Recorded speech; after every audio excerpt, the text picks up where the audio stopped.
the middleweight division's heating up. You got Charlo, Andre, Danny Jacobs, Canelo, Triple G. Who would you like to see fight each other out of those? And you have Sergey Deverenchenko, who's actually fighting Danny Jacobs, and Billy Joe Saunders. I never seen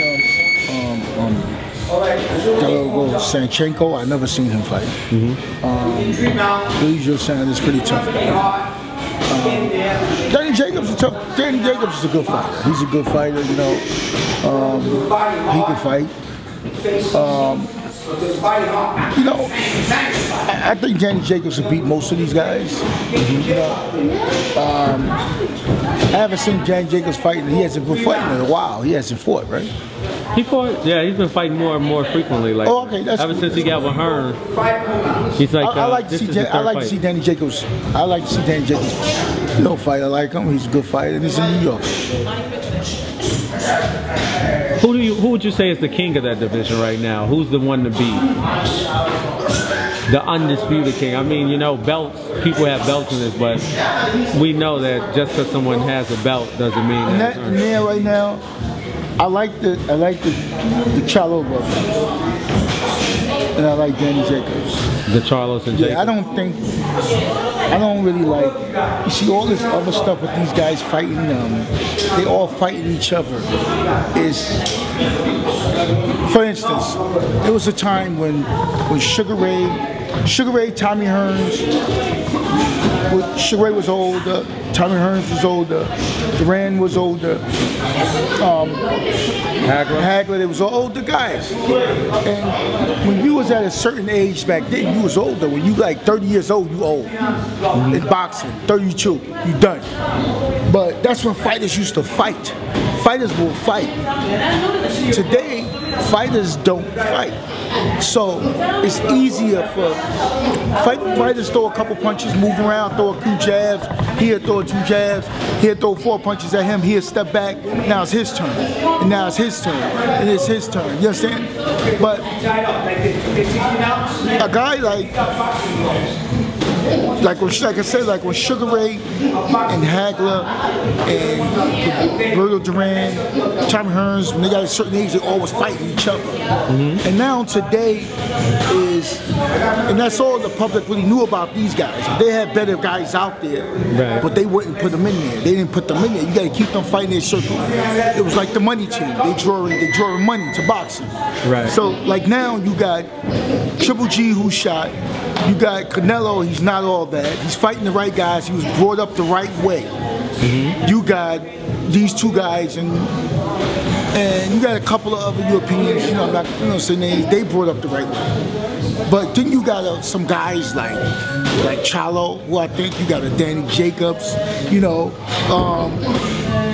I also think 5 years ago, Danny Jacobs would have knocked out Canelo. I thought Danny Jacobs won the fight, to be honest with you. I thought he beat him.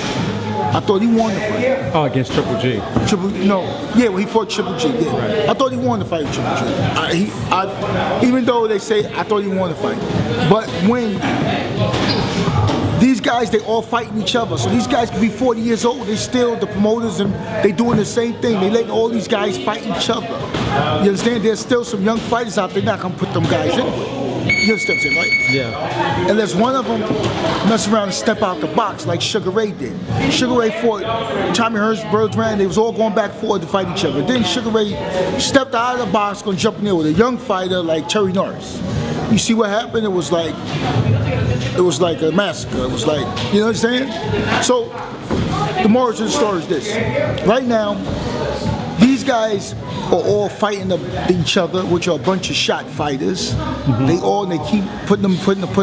None of these guys are really at their prime right now. I think the Charlo brother is at his prime right now. I'm not saying all of them shot. Danny Jacobs isn't shot, but I'm just saying it makes Canelo looks better because he's younger. He can move up and weight like that. He's a little short guy. I don't think he's all built out to what people think he's built out to be. I don't think so, but he's a good fighter.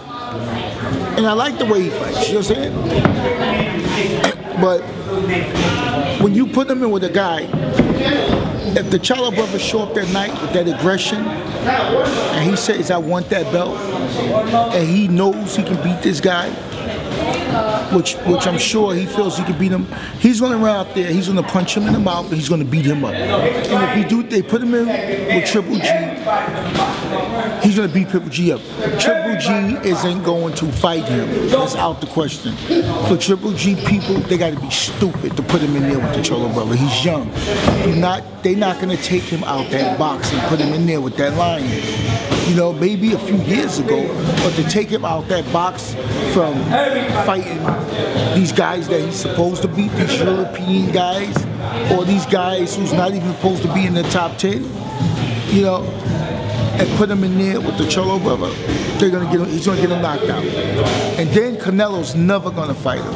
Canelo's never gonna fight him. It's not gonna happen. It's not. He's not gonna beat that guy. The guy's too big and too strong. He had a hard time even with Mayweather. He had a hard time with Mosley. He beat Mosley up. Mosley hit him to the body one shot. He started running around the ring. And this one he was shot. And I'm not saying to take anything away from Canelo because he's a great fighter. He's a good fighter. You know, he's a fighter. Anybody that steps in the ring and fight, I tip my hat up to. But I don't think that he can beat that guy.